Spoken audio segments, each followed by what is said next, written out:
Bismillahirrahmanirrahim. Assalamualaikum warahmatullahi wabarakatuh. Asbahal mulku lillah walhamdulillahi la syarikalah la ilaha illallah nusyur.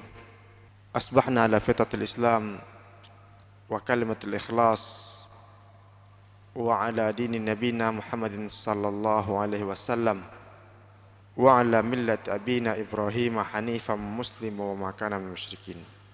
Di antara pesan Al-Quran yang senantiasa mesti dikerjakan oleh seorang mukmin adalah dalam hidup ini selain menyempurnakan usaha dan ikhtiar, yaitu juga menggenapkannya dengan doa dan tawakal. Jadi dalam hidup ini tidak serta-merta langsung tiba ataupun datang kepada seorang manusia ataupun insan, tapi mesti ada ikhtiar, dan ikhtiar itu mesti disempurnakan, dimaksimalkan. Untuk kesempurnaan ikhtiar itu mesti digenapkan dengan doa dan tawakal. Ya, ud'uni astajib lakum. Ya, mintalah kepadaku, niscaya aku akan kabulkan ataupun akan penuhi permintaanmu. Begitu Allah berpesan dalam Al-Quran. Nah, jadi doa ini adalah sebuah kekuatan, ya, kekuatan yang menguatkan kita dalam mengarungi kehidupan, senjata yang kita punya dalam menjalani kehidupan ini, sehingga kita lebih kuat dalam menghadapi segala tantangan, segala ujian dan segala cobaan dan lain sebagainya. Nah, pada subuh hari ini insya Allah kita coba akan tengahkan tentang pentingnya doa ini sebagai kekuatan seorang mukmin. Karena banyak orang sudah mengabaikan tentang pentingnya doa ini. Doa hanya sambil lalu, doa hanya sekedar saja dan lain sebagainya. Padahal Allah rindu, ya, Allah kepingin hamba-hambanya itu bahkan dalam hening malam itu menengadahkan tangan dan meminta kepadanya. Dan Allah tidak akan pernah habis dan kering dengan apa yang diminta oleh hamba-hambanya. Nah, hadirin yang dimuliakan Allah, terkait dengan doa ini tidak hanya sekedar kita menyampaikan maksud dan hajat dalam meminta. Tapi kalau kita lihat dalam tata cara baginda Rasulullah meminta sesuatu, ya, itu ada adab-adabnya. Adab dalam keadaan suci, ya. Adab dengan menyampaikan pujian-pujian terlebih dahulu. Jadi jangan langsung sampaikan maksud dan hajat kita. Kadang-kadang kita ini kepingin langsung to the point, ya. Ya gani dan sebagainya itu. Kepingin langsung apa yang kita inginkan itu supaya Allah berikan langsung. Ketika Allah tidak berikan, tidak langsung terkabul seperti itu, akhirnya kita kemudian tinggalkan kebiasaan doa-doa itu. Padahal kalau kita lihat baginda Rasulullah ketika menyampaikan sesuatu, dan juga bagaimana doa Nabi Ibrahim dalam Al-Quran misalkan, beliau mengajarkan kepada kita bagaimana memuji Allah terlebih dahulu dengan segala pujian yang pantas kepadanya, yang layak kepadanya, ya. Salawat dan salam kepada baginda Rasulullah, baru nanti masuk kepada bagian isi daripada doa itu. Maka kita dapatilah di antara ajaran baginda Rasulullah bagaimana Rasulullah memuji Allah dengan Ya Rabbana ataupun Ya Rabbi lakal hamdu kama yanbaghi li jalali wajhikal karimi wa 'azimi sultanik. Wahai Tuhanku, lakal hamdu, segala pujian hanya milikmu ya Allah. Kama yanbaghi li jalali wajhikal karimi wa 'azim sultanik, sebagaimana selayaknya, ya, engkau mendapatkan pujian itu dan keagungan kekuasaanmu. Jadi pujilah Allah terlebih dahulu, ya. Puji dan syukur kepadanya atas segala nikmat yang Allah berikan. Ataupun di kesempatan lain Rasulullah mengajarkan apa? Allahumma la uhsi thana'an 'alaika kama athnaita anta ala nafsik. Ya Allah Tuhanku, aku tidak sanggup menghitung seberapa banyak pujian yang pantas aku sampaikan kepadamu, ya, sebagaimana engkau muji dirimu sendiri. La uhsi thana'an 'alaika kama athnaita anta ala nafsik. Dan banyak lain pujian-pujian sebagai pendahulu daripada doa ini sebelum kita meminta hajat dan permintaan kita. Nah, hadirin yang dimuliakan Allah, ada satu doa yang Nabi ajarkan, ya. Dan ini doa yang sangat baik, ya, dibaca di pagi dan petang. Karena kebiasaan para sahabat dahulu, termasuk istri-istri Nabi, setelah subuh, ya, setelah subuh mereka tidak langsung bangkit keluar, ya. Karena mereka akan biasa menunggu sampai waktu syuruk, lalu mengerjakan salat sunat duha 2 rakaat. Karena kan seperti sabda Nabi, orang yang menunggu waktu subuh, ya, lalu salat subuh berjamaah, setelah subuh berjamaah dia berzikir, baca Al-Quran, doa dan lain sebagainya, dia tunggu hingga waktu syuruk, ya.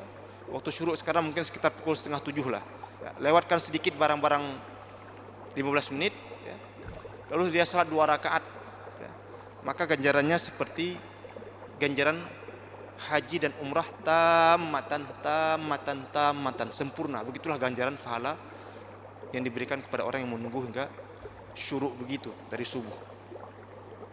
Terkadang kita kejar yang, ya walaupun itu tidak menghapus kewajiban haji dan umrah kita, ya, tapi maksudnya sebegitu besar ganjaran orang yang senantiasa melakukan kebiasaan baik seperti itu. Jadi di antara sahabat itu ada istri Nabi Juwairiyah. Dia terkadang sampai menunggu lewat waktu duha juga, ya, dengan terus berzikir, berdoa dan sebagainya. Lalu Rasulullah ajarkan kepada istrinya Juwairiyah ini, wahai Juwairiyah, aku ajarkan kepadamu sebuah doa yang ini minimal setara lah ataupun baik dengan apa yang kau lakukan itu, ya, kita menunggu dari subuh sampai syuruk lalu salat sunat 2 rakaat tadi. Dan inilah doa yang paling baik dibaca di pagi dan petang hari, doa ma'thur. Subhanallah bihamdihi adada khalqihi wa ridha nafsihi wa zinata arsyihi wa midada kalimatih. Itu saja yang dibaca 3 kali setiap pagi dan petang, ya.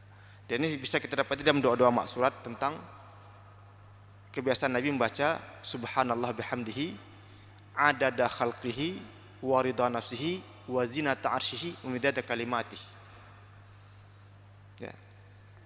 Enggak terlalu panjang dan enggak terlalu susah, ya. Subhanallah bihamdihi, maha suci Allah dengan memujinya. Subhanallah bihamdihi adada khalqihi, sebanyak apa kita puji Allah itu? Adada khalqihi, sebanyak makhluk ciptaannya. Coba tengok,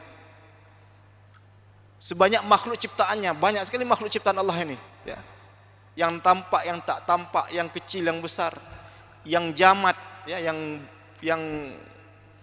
yang padat ataupun yang cair dan lain sebagainya. Semua itu makhluk Allah. Jadi sebanyak makhluk ciptaan Allah itulah kita memuji Allah. Subhanallah bihamdihi adada khalqihi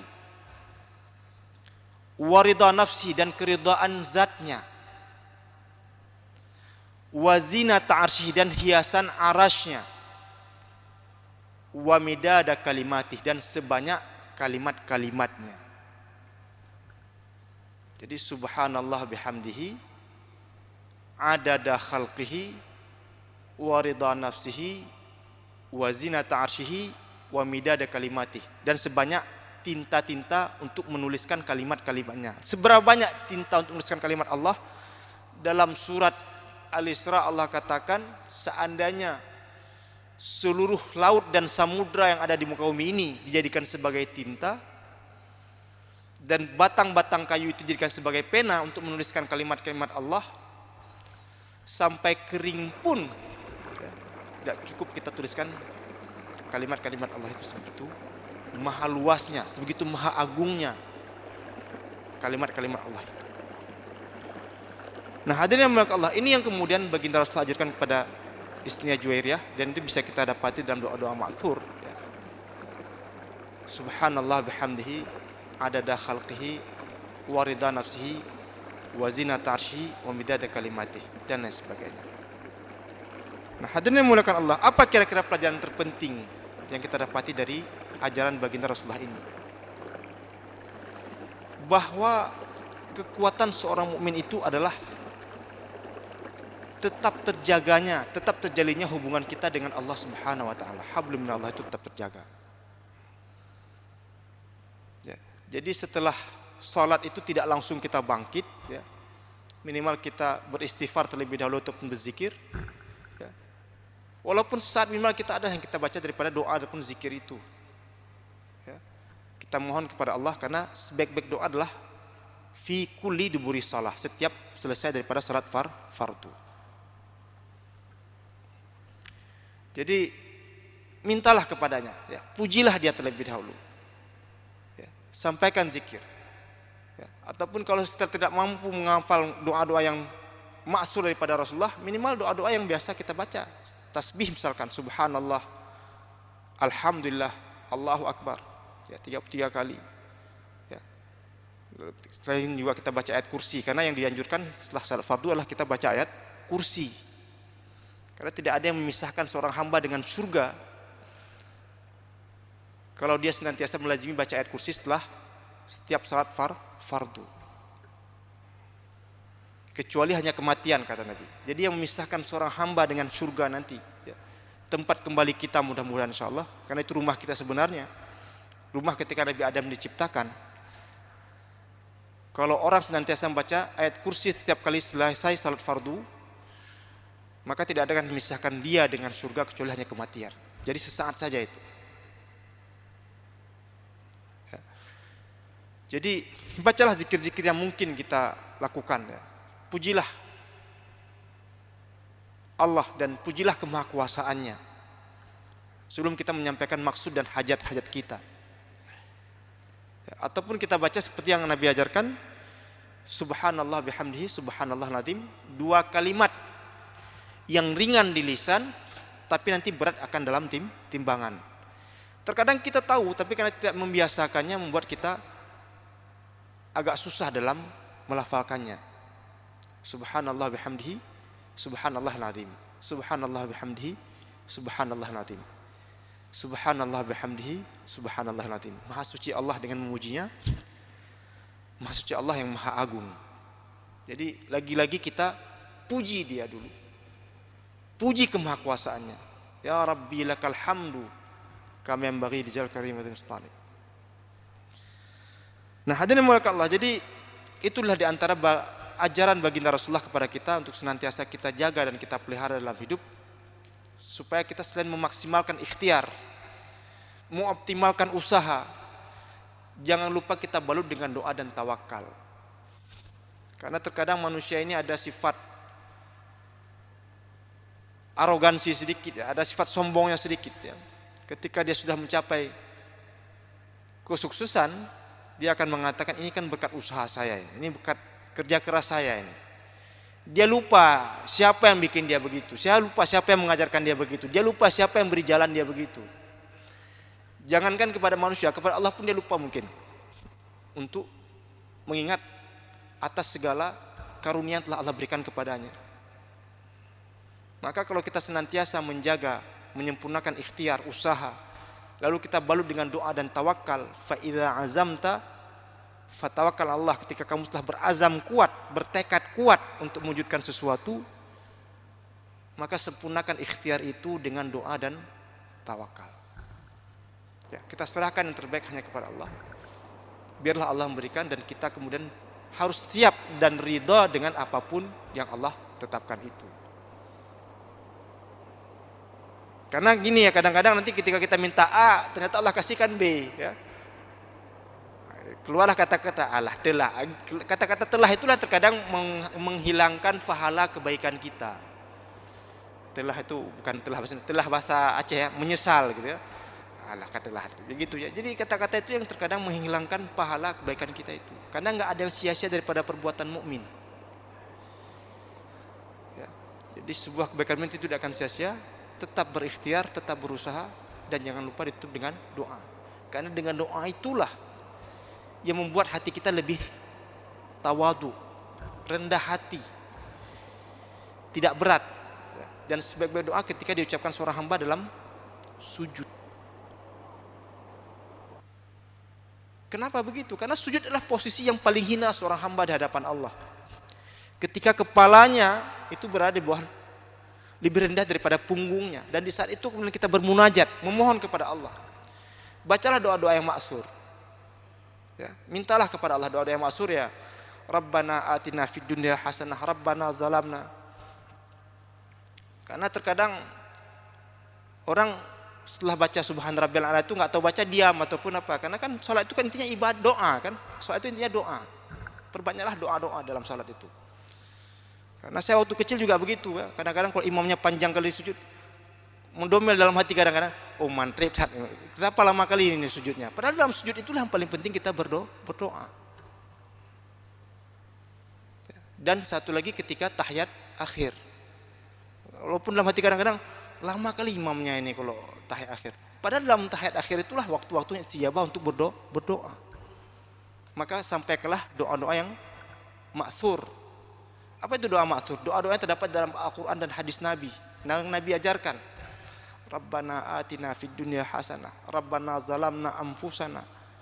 Rabbi syrah li sadri wa yassirli dan sebagainya. Rabbana la tuzigh qulubana ba'da idh hadaitana wa hab lana min ladunka rahmah innaka antal wahhab dan lain sebagainya. Mudah-mudahan Allah selalu bimbing kita kepada jalan yang Allah ridai. Allah muwaffiqna lima tuhibbu wa tardah. Astaghfirullahaladzim, subhanakallah bihamdika asyhadu an la ilaha illa anta astaghfiruka wa atubu ilaik. Assalamualaikum warahmatullahi wabarakatuh.